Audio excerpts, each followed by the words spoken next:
সিমলা, কুল্লু, মানালি কিভাবে যাবেন, কোথায় থাকবেন, কোথায় কোথায় ঘুরবেন আর কত খরচ হতে পারে, এই সম্পূর্ণ তথ্য নিয়ে আমার আজকের ভিডিওটাকে স্কিপ না করে সম্পূর্ণ দেখার অনুরোধ রইল।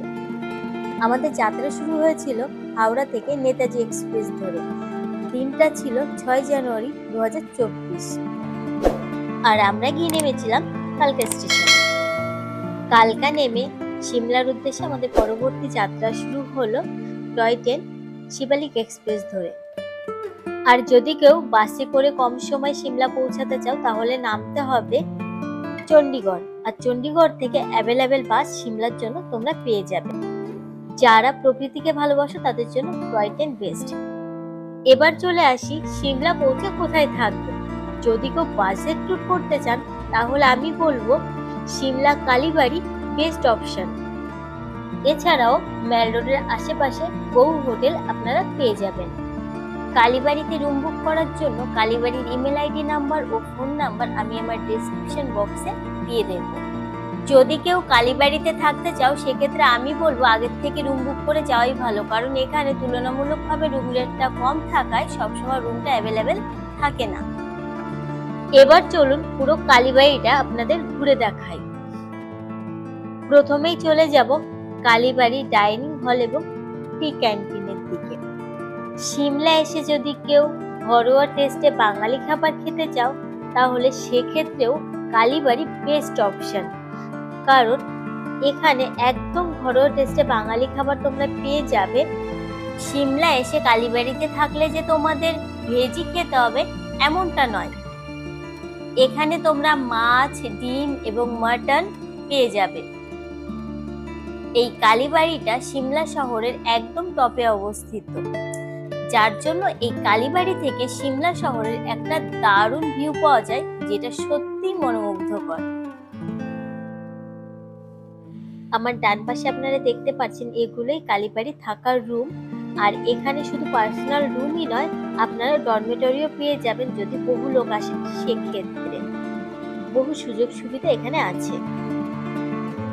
এরপরে ফ্রেশ হয়ে চলে আসুন ম্যাল রোডে। এই ম্যাল রোড থেকে সিমলা শহরের অসাধারণ একটি ভিউ দেখা যায়, যেটা সত্যি মনোমুগ্ধকর। আমিও ফ্রেশ হয়ে চলে আসলাম এই ম্যাল রোড ঘুরতে। ইংরেজরা যখন আমাদের ভারতবর্ষে 200 বছর রাজত্ব করেছিল, তৎক্ষণাৎ দিল্লিতে প্রচুর পরিমাণে গরম পড়ার কারণে তারা এই সিমলা শহরটাকে নিজেদের গ্রীষ্মকালীন রাজধানী হিসাবে ঘোষণা করেছিলেন। আর এই চার্চটা হচ্ছে ব্রিটিশকালীন ইংরেজদের সময় তৈরি একটি পুরনো চার্চ। এই চার্চ ছাড়াও ব্রিটিশকালীন তৈরি বহু টেক্সচার আপনারা দেখতে পারবেন। আমার পেছনে যে পুরো বিল্ডিংটা আপনারা দেখতে পাচ্ছেন এটা ইংরেজদের সময়কালীন তৈরি, আর এটা এখন সিমলা শহরের শোভা বাড়ায়। এই ম্যাল রোড ঘুরতে ঘুরতে আপনারা নিজেদের প্রয়োজনীয় মতো শপিং করে নিতে পারেন এবং রাতের ডিনারটাও এখান থেকে সেরে নিতে পারেন, কারণ এখানে বহু হোটেল আপনারা পেয়ে যাবেন। আর এই ম্যাল রোডে এসে সব থেকে গুরুত্বপূর্ণ যে কাজটা সেটা হলো এখানে বহু অফিস রুম আপনারা পেয়ে যাবেন, যেখান থেকে আপনারা গাড়িটা বুক করে নিতে পারেন আগামী দিনে সাইট সিনের জন্য। আমরাও এখান থেকে গাড়িটা বুক করে নিয়েছিলাম আগামী দিনের জন্য। এটা হচ্ছে সিমলা ম্যাল রোডের একদম মিডিল পয়েন্ট। ম্যাল রোডটা ঘোরার পর আমরা আবারও চলে আসলাম সিমলা কালীবাড়িতে। এখানে মায়ের দর্শনও করব, আবার রাত্রে ডিনারটাও আমরা এখানেই সেরে নেব। আমরা সকালে কালীবাড়ি ঘুরতে এসে রাতের ডিনারের অর্ডারটা দিয়ে রেখে গেছিলাম। আর সিমলা এসে বাঙালি খাবার খাওয়ার স্বাদটাই অন্যরকম। তারপর সকাল সকাল ঘুম থেকে উঠে ফ্রেশ হয়ে রেডি হয়ে পড়লাম সিমলা সাইট সিনের জন্য। প্রথমেই চলে আসলাম চাকু টেম্পেলে। কথিত আছে ভগবান শ্রীরামের অনুজ লক্ষণ যখন মেঘনাথের বাণে প্রায় মৃত শয্যায়, তখন লক্ষণকে বাঁচাতে সঞ্জীবনী বুটি আনতে যাওয়ার সময় হনুমানজি এই পাহাড়ে নেমে বিশ্রাম নিয়েছিলেন। এরপর আমরা চলে আসলাম কুফরির জুতে। এই জুটা অনেকটাই বড়। এই জু ঘুরে দেখতে কম করে সময় লাগে 1.5 থেকে 2 ঘন্টা মতো। আর এই জুর প্রবেশ মূল্য হচ্ছে মাথা পিছু 50 টাকা। চলো এবার পুরো জুটা তোমাদের ঘুরে দেখাই, এখানে কোন কোন বন্যপ্রাণী তোমরা দেখতে পাবে। প্রথমে চলে আসলাম আমরা ব্ল্যাক ভালু দেখতে। এই ব্ল্যাক ভালুর সঙ্গে কখনো কেউ পাঙ্গা নেবে না, কারণ এদের থেকে বাঁচার জন্য যদি কেউ গাছে ওঠো তাহলে সেটা ভুল, কারণ ব্ল্যাক ভালু খুবই দ্রুত গাছে উঠতে পারে। এবার আমরা চলে আসলাম বাঘের কাছে। শুনতে কতটা সুন্দর শোনায় না? আমরা বাঘ দেখতে বাঘের কাছে যাচ্ছি। এই খাঁচার থেকে বাঘটাকে একবার খুলে দিয়ে দেখো, আমরা বাঘ নয়, বাঘ আমাদেরকে দেখবে। এবার আমরা চলে আসলাম সাদা ভালু দেখতে। আর এই সাদা ভালুগুলো প্রচণ্ড ভারী এবং বড় হয়, এরা একদমই গাছে উঠতে পারে না, আর প্রচণ্ড খুবই প্রাকৃতিক হয়। দুর্ভাগ্যবশত আমরা সাদা ভালুটা দেখতে পাইনি। এই জুর যে প্রাকৃতিক পরিবেশ তোমরা দেখতে পারছো, এরকম প্রাকৃতিক পরিবেশ এই জানুয়ারি মাসে থাকার কথা নয়, কারণ ডিসেম্বর মাস থেকেই এখানে বরফ পড়া শুরু হয়ে যায়। কিন্তু কেন জানি না এবছর জানুয়ারি মাসে স্নোফলের কোনো খোঁজ খবর নেই। এই জানুয়ারি মাসে অন্যান্য বছর এই জুর প্রাকৃতিক দৃশ্য থাকে অন্যরকম, পুরো সাদা বরফে ঢাকা। যাই হোক, এবার আমরা একটা শিং ছাড়া হরিণ দেখতে পেলাম। এখানে তোমরা হিমালয়ান তাহেরের পোস্টার দেখতে পাচ্ছ, কিন্তু এখানে এটা ছিল না বা আমরা দেখতে পাইনি। অনেকক্ষণ ঘোরাঘুরির পর তেমন কোনো বন্য পশু আমরা এই হিমালয়ান জুতে দেখতে পাইনি। যাই হোক, এবার আমাদের এই জু থেকে বেরোনোর পালা। এবার আমরা চলে আসলাম কুফরির অ্যাক্টিভিটি পয়েন্টে। এখানে প্রচুর দোকানও রয়েছে, যেখান থেকে তোমরা দুপুরের লাঞ্চটা সেরে নিতে পারো। আমিও সেরে নিয়েছিলাম, কারণ এখান থেকে নামতে বিকাল হয়ে যায়। প্রথমেই চলে আসি আপেল গার্ডেনে, যদিও বা আপেল গার্ডেনে একটা আপেল ছিল না। এটা হলো আমাদের ফার্স্ট অ্যাক্টিভিটি। এই অ্যাক্টিভিটির নাম যদিও বা আমার জানা নেই, কিন্তু তবুও মনে হলো যেন বাদরের মতো ঝুলছিল। এটা হলো আমাদের সেকেন্ড অ্যাক্টিভিটি। এটাও এক ধরনের বাদর ঝোলাই বলে, এর নামও আমি জানি না। আমাকেও ঝুলিয়ে দিয়েছিল এই মাথা থেকে ও মাথা যাওয়ার জন্য, কিন্তু আমাদের আর সম্ভব হলো না। যাই হোক, আমি রিটার্ন চলে আসলাম। এবার আমরা চলে আসলাম কুফরির নাগ মন্দিরে।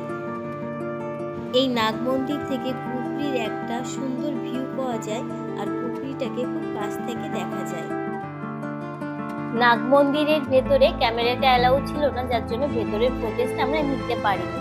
তো চলো এবার নাগ মন্দিরের বাইরেটা তোমাদেরকে একবার ভালো করে ঘুরে দেখাই। আমার সামনে যে লাল কাপড়ের দেওয়ালটা দেখতে পাচ্ছ, এটা হলো এখানকার মানুষের নাগ মন্দিরের প্রতি ভক্তি বা বিশ্বাসের প্রতীক।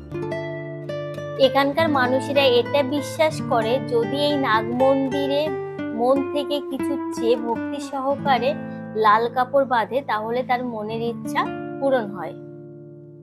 মানুষের ভক্তির কাছে সবকিছুই হার মানে, স্বয়ং ভগবানও।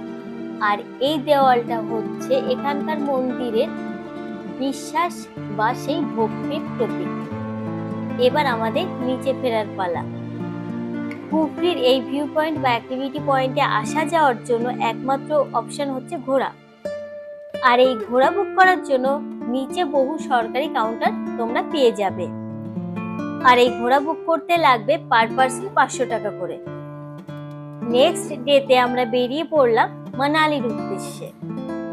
সিমলা থেকে মানালি যাওয়ার জন্য কেউ যদি পার্সোনাল গাড়ি বুক করতে চাও, তাহলে সেক্ষেত্রে লাগবে 4500 থেকে 5000 টাকা। আর যদি কেউ কম খরচে সিমলা থেকে মানালি পৌঁছাতে চাও, সেক্ষেত্রে সিমলার ওল্ড বাস স্ট্যান্ড থেকে বাস ধরতে হবে। সেখান থেকে বহু বাস তোমরা পেয়ে যাবে। আর সেক্ষেত্রে ভাড়া পড়বে নন এসি 500 থেকে 600, আর এসি বাস 900 থেকে 1200-র মধ্যে অ্যাভেলেবেল বাস তোমরা পেয়ে যাবে। সিমলা থেকে মানালি যাওয়ার পথে তোমরা কুল্লুটা ঘুরে নিতে পারো। আর এই কুল্লুতে পেয়ে যাবে রাফটিং, প্যারাগ্লাইডিং এছাড়াও অন্যান্য অ্যাক্টিভিটি। আর এই কুল্লুতে প্রাকৃতিক সৌন্দর্যের সঙ্গে সঙ্গে পেয়ে যাবে প্রচুর পরিমাণে আপেল গার্ডেন। আর এই আপেল গার্ডেনে আপেল দেখতে হলে তোমাদেরকে আসতে হবে আগস্ট থেকে অক্টোবর মাসের মধ্যে। আর এই অ্যাক্টিভিটি রেটগুলি সিজন ওয়াইজ আপ ডাউন করে। আর এই অ্যাক্টিভিটিগুলো করার সময় যদি কোনো ফুটেজ তোমরা নিতে চাও তার জন্য লাগবে এক্সট্রা চার্জ। কুল্লুতে কিছুক্ষণ সময় কাটানোর পর আবার আমরা বেরিয়ে পড়লাম মানালির উদ্দেশ্যে। আর তোমরা যদি কেউ চাও তাহলে কুল্লুতে একটা স্টে করতেই পারো, কিন্তু আমাদের হাতে সময় কম থাকার জন্য আমরা মানালির উদ্দেশ্যে বেরিয়ে গেলাম। এবার প্রশ্ন হচ্ছে আমরা মানালি পৌঁছে থাকবো কোথায়, আর এখানকার হোটেল ভাড়াই বা কত হতে পারে। মানালি পৌঁছে আমরা যে হোটেলটায় ছিলাম সেই হোটেলটা হচ্ছে ম্যাল রোড থেকে পায়ে হাঁটা রাস্তা মাত্র 2 মিনিটের। চলো এবার আমরা যে রুমটায় ছিলাম সেই রুমটা তোমাদের একবার ঘুরে দেখাই। রুমটা সত্যি খুব সুন্দর, পরিষ্কার পরিচ্ছন্ন, এবং যেটা সব থেকে গুরুত্বপূর্ণ সেটা হচ্ছে বাথরুম। সেটাও অত্যন্ত পরিষ্কার পরিচ্ছন্ন এবং খুবই সুন্দর আর অনেকটাই বড়, যেটা আমার খুব পছন্দ হয়েছিল। মানালি পৌঁছে রুমে এসে ফ্রেশ হয়ে আবারও আমরা বেরিয়ে পড়লাম মানালি ম্যাল রোডের উদ্দেশ্যে। আর এই ম্যাল রোড ঘুরতে ঘুরতে তোমাদের একটা গুরুত্বপূর্ণ ইনফরমেশন আমি দিয়ে দিই। আমরা যে হোটেলটায় ছিলাম তার পার ডে ভাড়া কত ছিল, আর যদি তোমরা কেউ এই হোটেলটা বুক করতে চাও তাহলে কিভাবে বুক করবে। মানালি গিয়ে আমরা যে হোটেলটাতে স্টে করেছিলাম সেই হোটেলের নাম হচ্ছে হোটেল অলংকার। এই হোটেল বা হোটেলের পরিষেবা দুটোই খুব সুন্দর ছিল। তোমরা যদি এই হোটেলকে বুক করতে চাও তাহলে আমার ডেসক্রিপশন বক্সে গিয়ে এর ফোন নাম্বারটা পেয়ে যাবে। আমি এই হোটেলের রেন্টটা বলবো না, কারণ প্রত্যেকটা টুরিস্ট প্লেসেরই সিজন ওয়াইজ এখানকার হোটেলের রেন্ট ওঠানামা করে। আমি আমার ডেসক্রিপশন বক্সে এই হোটেলের ফোন নাম্বারটা দিয়ে দেবো, তোমরা চাইলে ফোন করে বার্গেনিং করে হোটেলটা বুক করে নিতে পারো। মানালির এই ম্যাল রোডটাও সত্যি খুব অসাধারণভাবে সাজানো গোছানো, আর এখানে তোমরা পেয়ে যাবে নিজেদের প্রয়োজনীয় বিভিন্ন রকম জিনিস। আর এখানে রাতের ডিনার সারার জন্য বহু হোটেল তোমরা পেয়ে যাবে। আর যারা বাঙালি খাবার খেতে পছন্দ করো তাদেরকে বলবো এখানে বহু বাঙালি হোটেলও তোমরা পেয়ে যাবে, যেখানে একদম ঘরোয়া স্বাদে বাঙালি খাবার তোমরা খেতে পারবে।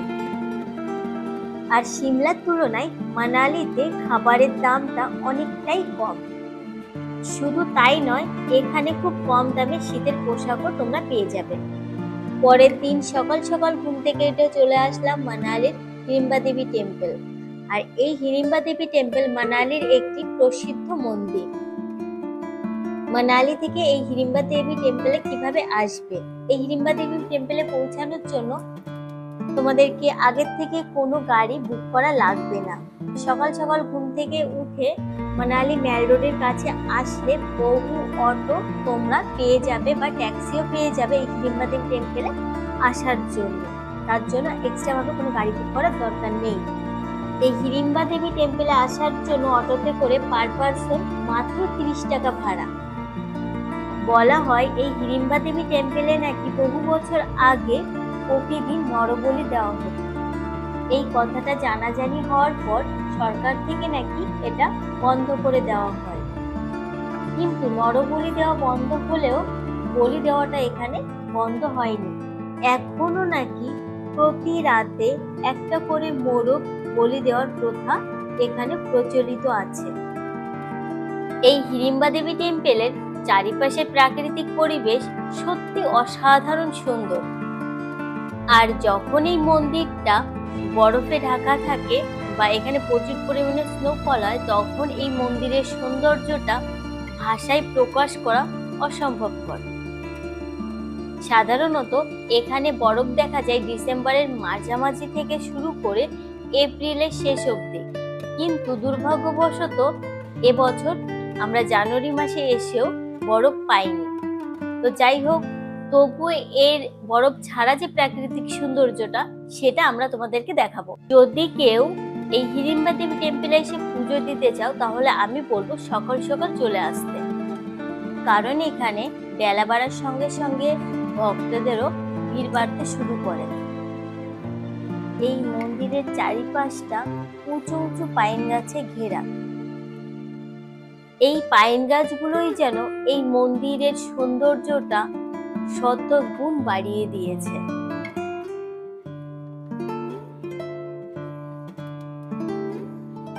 আমরা হিড়িম্বা দেবী টেম্পল থেকে বেরিয়ে এসে সোজা চলে আসলাম বুদ্ধা মনস্ট্রিতে, যেটা মেল রোড থেকে পায়ে হাঁটা রাস্তা মাত্র 5 মিনিটের। এই বুদ্ধা মনস্ট্রিটাও খুবই সুন্দর, মানালির একদম সেন্টারে অবস্থিত। চলো এবার বুদ্ধা মনস্ট্রিটা তোমাদের একবার ভালো করে ঘুরে দেখাই। এই মন্দিরে প্রবেশ করার জন্য জুতো খোলাটা জরুরি। এই মন্দিরের ভেতরে ক্যামেরা অ্যালাউ নেই, যার জন্য এই মন্দিরের ভেতরে ফুটেজটা আমরা নিতে পারিনি। মন্দিরের এই চারিপাশে লাগানো এই গোল গোল রাউন্ড গুলো, যদিও বা নাম আমার জানা নেই, এগুলো ঘোরালে নাকি মনস্কামনা পূরণ হয়, তার জন্য আমিও ঘোরালাম, দেখা যাক। বুদ্ধা মনস্ট্রি থেকে বেরিয়ে আমরা চলে আসলাম বনবিহার ফরেস্ট। তবে এই বনবিহার ফরেস্টটা দেখে তোমরা এটা মনে করতে পারো হিড়িম্বা দেবী টেম্পলের ফরেস্টের মতো, কারণ এই বনবিহার ফরেস্টটাও উঁচু উঁচু পাইন গাছ দিয়ে ঘেরা। এটা মেল রোড থেকে পায়ে হাঁটা রাস্তা মাত্র 1 মিনিটের। এরপর আবারও চলে আসলাম আমরা মেল রোডে। এবার মেল রোডে এসে তোমাদের একটা গুরুত্বপূর্ণ কাজ করতে হবে, সেটা হলো আগামী দিনের জন্য গাড়ি বুক করা। অটল টানেল, রোথাং পাস ও শিশুর জন্য এখানে তোমাদেরকে পুরো জায়গাটা ভালো করে ঘুরে দেখাবে এবং আবার রিটার্ন নিয়ে আসবে মল রোডের কাছে।